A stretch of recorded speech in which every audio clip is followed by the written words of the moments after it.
હરિઓમ. આજે આપણે ભણીશું ધોરણ 5 માં અંગ્રેજી વિષય. અંગ્રેજી વિષયમાં ઇંગ્લિશ 2 ગ્રામરમાં આપણે અત્યારે અગાઉના વિડીયોમાં ચેપ્ટર 2 ધેર ઇઝ અને ધેર આર વિશે માહિતી મેળવી. તો ધેર ઇઝ અને ધેર આર આપણે અગાઉ જોયું. તો ધેર ઇઝ ક્યાં આવે? તો જ્યાં એક વચન હોય ત્યાં ધેર ઇઝ આવે અને જ્યાં બહુવચન શબ્દ હોય ત્યારે ધેર આર આવે. તો ધેર ઇઝ અને ધેર આર આપણે વાક્યની શરૂઆતમાં વાપરીએ છીએ. બરાબર? ચાલો હવે આપણે જોઈશું આજે પ્રશ્નાર્થ વાક્ય અને યસ નો માં ઉત્તર. અત્યારે પહેલા હું તમને આ ઉદાહરણ સમજાવી રહ્યું છું. ઉદાહરણ પતી જાય પછી આપણે ગ્રામર બુકમાં લખીશું. બરાબર? પહેલા આપણે ઉદાહરણ જોઈએ. Chapter 2 There is and there are.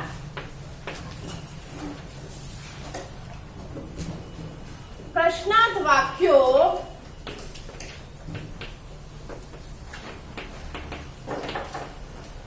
અને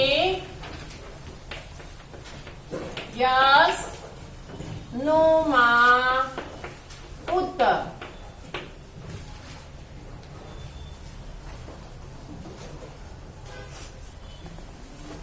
પહેલા આપણે જોઈશું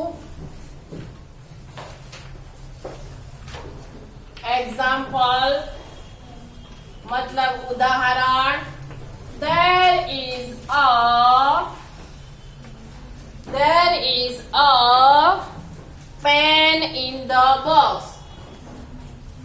Pen in the box. આને આપણે કહીએ વિધાન વાક્ય. વિધાન વાક્ય એટલે સાદું વાક્ય. બરાબર? હવે આપણે શું કરવાનું છે? તો એને પ્રશ્નાર્થ વાક્યમાં ફેરવવાનું. પ્રશ્નાર્થ વાક્ય એટલે who, what, where, when થી નહીં. તમે જ્યારે વર્કશીટમાં લખાણ કરી રહ્યા હો છો ત્યારે સૂચના આપવામાં આવે કે પ્રશ્નાર્થ વાક્યમાં લખો તો તમે who, what, where થી પ્રશ્ન બનાવો છો. બરાબર? એવું નહીં. અહીંયા આ જ વાક્ય જે આપેલું છે એનું જ પ્રશ્નાર્થ વાક્ય બનાવવાનું. તો અહીંયા જ્યારે is છે તે ક્રિયાપદ કહેવાય છે. તો પ્રશ્નાર્થ વાક્યમાં ક્રિયાપદ વાક્યની શરૂઆતમાં લખીશું. ક્યાં લખીશું? વાક્યની શરૂઆતમાં. તો is પછી there આવે. is there પછી પાછળનું વાક્ય બધું એનું એ જ આવે. ખાલી is ક્રિયાપદને પહેલા લેવાનું. there કે this કે જે હોય તે પછી લેવાનું. અહીંયા I is માં I કેપિટલ કરવાનો. જ્યારે અહીંયા there લખીએ તો એનો t સ્મોલ કરવાનો. વચ્ચે આવી જાય છે એટલે. બરાબર? is there પછીનું વાક્ય as it is આપણે લખવાનું છે. is there a pen in the box? ખાલી વાક્ય જે આપણે બોલીએ છીએ તેની ટોન એટલે કે જે બોલીએ એનું જુદું પડે છે. અહીંયા બોલીશું there is a pen in the box. અહીંયા આપણે પ્રશ્નાર્થ વાક્ય બોલીએ ત્યારે is there a pen in the box? શું પેન બોક્સમાં છે? આપણે એ વાક્ય બદલાઈ જાય છે. બરાબર? તો અહીંયા આટલું કરીને પાછળ પ્રશ્નાર્થ ચિહ્ન કરવાનો. તો જ આપણને પૂરો માર્ક્સ મળે. નહીતર પૂરો માર્ક્સ મળે નહીં. ચાલો હવે આપણે અહીંયા શું છે? યસ એટલે હા, નો એટલે ના. તો પહેલા યસ માં લખીશું યસ અલ્પવિરામ. અહીંયા એક વચન છે એટલે લખીશું યસ there is. બરાબર? નો માં જવાબ હોય તો નો there isn't. બરાબર? સમજણ પડી?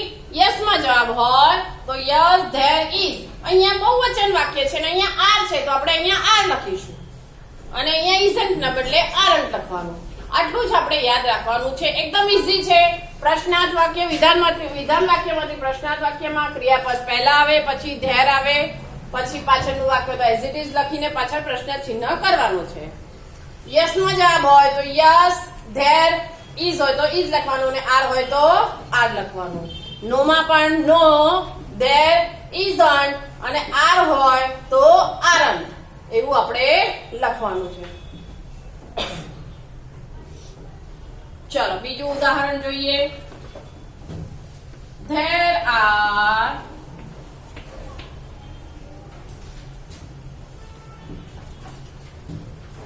books on the table. આને કહેવાય વિધાન વાક્ય. હવે એને આપણે પ્રશ્નાર્થ વાક્યમાં બનાવવાનું છે. તો શું કરવાનું? આર પહેલા, R there books on the table, પાછળ પ્રશ્નાર્થ ચિહ્ન. બરાબર. હવે અહીંયા જોઈએ. Yes, there are. નો, નો પછી અલ્પવિરામ, there aren't. બરાબર. આ રીતના આપણે વાક્યને વિધાન વાક્યને પ્રશ્નાર્થ વાક્યમાં ફેરવીશું અને પ્રશ્નાર્થ વાક્ય પછી યસ અને નો માં જવાબ લખીશું. ચાલો હવે જોઈએ આગળ પેજ નંબર 88 પરનો પ્રશ્ન 3. વાક્યોને પ્રશ્નાર્થ વાક્યમાં ફેરવી યસ અને નો માં ઉત્તર લખો. એમાં એક્ઝામ્પલ એટલે કે ઉદાહરણ આપેલું છે. There are flowers in the vase. Vase એટલે ફૂલદાની, flowers એટલે ફૂલો, એટલે કે ફૂલો ક્યાં છે? તો ફૂલદાનીમાં છે. હવે એનું પ્રશ્નાર્થ વાક્ય આપ્યું છે. Are there flowers in the vase? Are there flowers in the vase? Yes એટલે શું કહેવાય? હકાર વાક્ય. તો હકાર વાક્ય યસ ના બદલે એમ કહેવામાં આવે કે હકાર વાક્યમાં ફેરવો. તો હકાર વાક્યમાં ફેરવવાનું હોય ત્યારે આપણે અને પોઝિટિવ, હકાર વાક્ય એટલે પોઝિટિવ પણ કહેવાય છે, તો આપણે ત્યારે યસ માં જવાબ આપીશું. YES yes. અને જ્યારે નકાર વાક્ય, હું અહીંયા લખું છું કે આ વાક્ય લખ્યું, હું એમ કહું કે વિધાન વાક્યમાં ફેરવો, પ્રશ્નાર્થ વાક્યમાં ફેરવો, હકાર વાક્યમાં ફેરવો, નકાર વાક્યમાં ફેરવો. વર્કશીટમાં તમે જોયું હશે કે પાછળ વાક્ય લખીને પાછળ એવી સૂચના આપેલી હતી. બરાબર ને?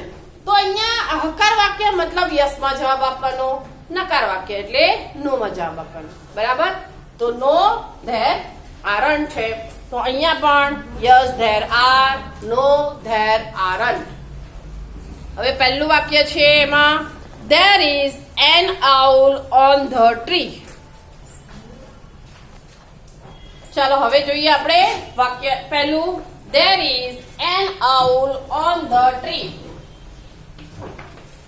There is an owl on the tree.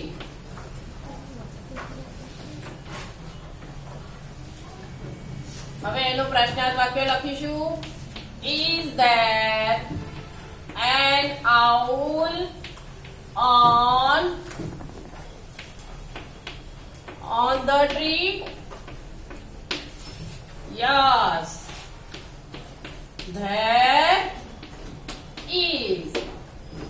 No, there isn't. આ પહેલા વાક્યનો જવાબ આટલો થયો. ચલો હવે બીજું વાક્ય. There are children in the garden. There are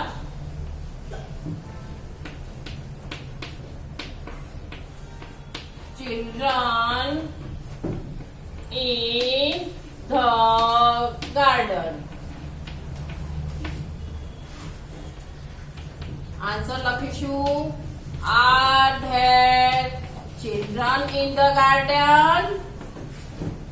તમારી પાસે ઉપર જે મેં પ્રશ્ન લખ્યો તે ગ્રામર બુકમાં લખેલો જ છે, એટલે તે આપણે લખવાનું નથી. એના પછીના પ્રશ્નાર્થ વાક્યથી જ લખવાની શરૂઆત કરવાની છે. Yes, there are. No, there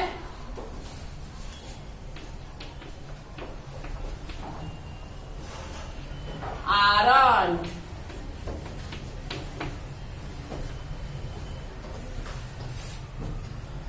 બરાબર.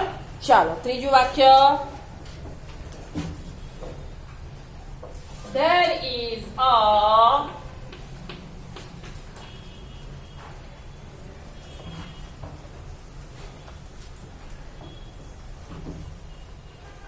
bottle on the bench.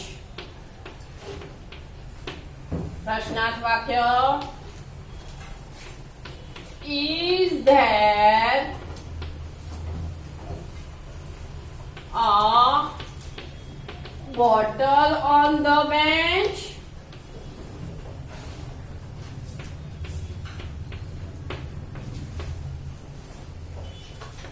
Yes, there is. No, there isn't. બરાબર. ચાલો એના પછીનું વાક્ય, ચોથું વાક્ય.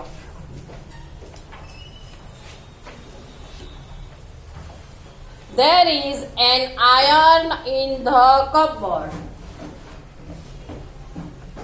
There is an iron. Iron એટલે ઇસ્ત્રી. Iron in the cupboard. Cupboard એટલે કબાટ. પ્રશ્નાર્થ વાક્ય. Is there an iron in the cupboard?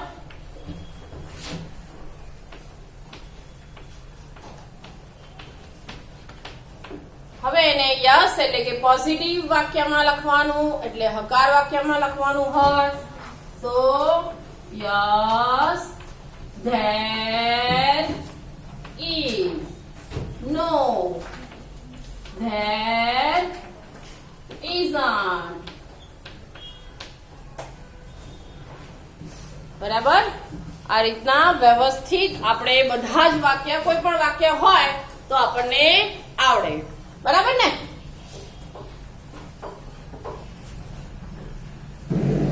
ચાલો હવે આપણે જોઈએ પાંચમું વાક્ય.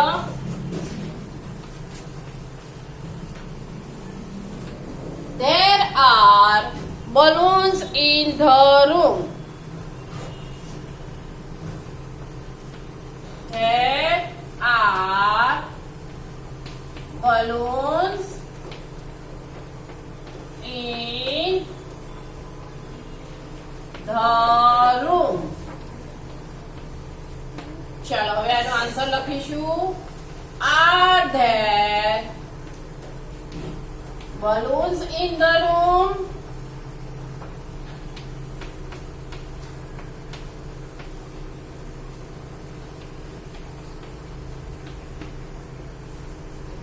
હકાર વાક્ય. Yes, there are. No, there aren't.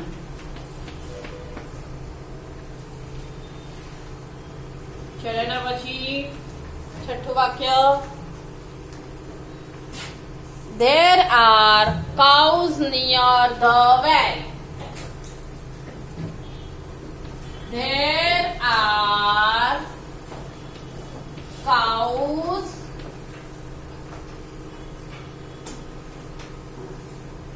near the well.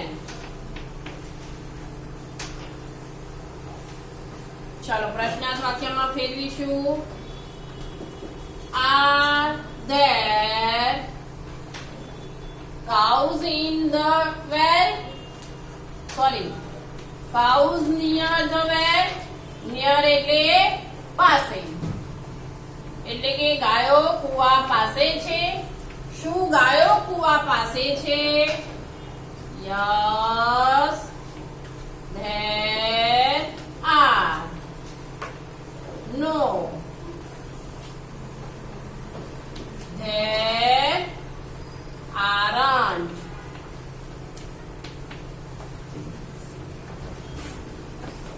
સાતમું વાક્ય.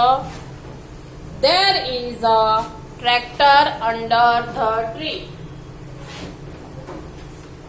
There is a tractor under the tree. હવે એનો જવાબ લખીશું. Is there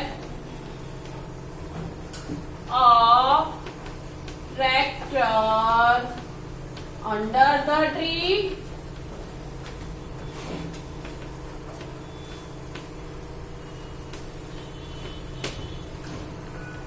Yes, there is.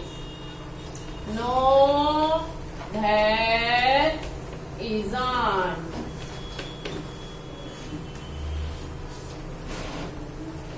ચલો આઠમું વાક્ય. There are postmen in the post office. There are postmen. Postman માં ઈ છે એટલે વધારે છે, એક કરતા વધારે છે. Postman in the post office. આ તમારે બુકમાં છે જ. હવે લખીશું answer. Are there postmen in the post office?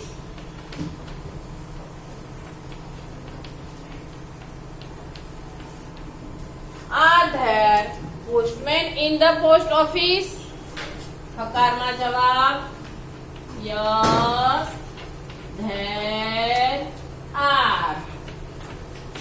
નકારમાં જવાબ.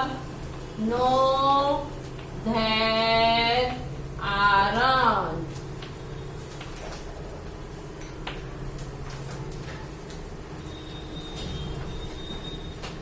બરાબર. ચલો હવે જોઈએ આગળના વાક્ય.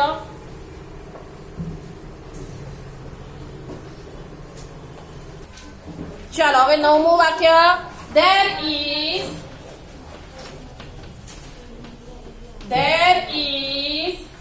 an elephant.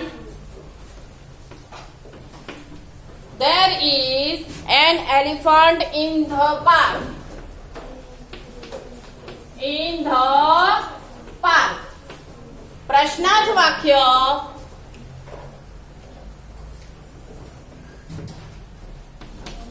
Is there an elephant in the park? પાછળ પ્રશ્નાર્થ ચિહ્ન. હકારમાં yes, there is. નકારમાં no, there isn't. ચાલો 10મું વાક્ય. There is a clock on the wall. There is a clock on the wall. Is there a clock on the wall? Yes, there is. No, isn't. બરાબર. આ રીતના આપણે કોઈ પણ વાક્ય વિધાન વાક્ય આપ્યું હોય તો એના આધારે આપણે પ્રશ્નાર્થ વાક્ય, હકાર વાક્ય અને નકાર વાક્ય એટલે કે યસ અને નો માં જવાબ લખી શકીએ છીએ. હરિઓમ.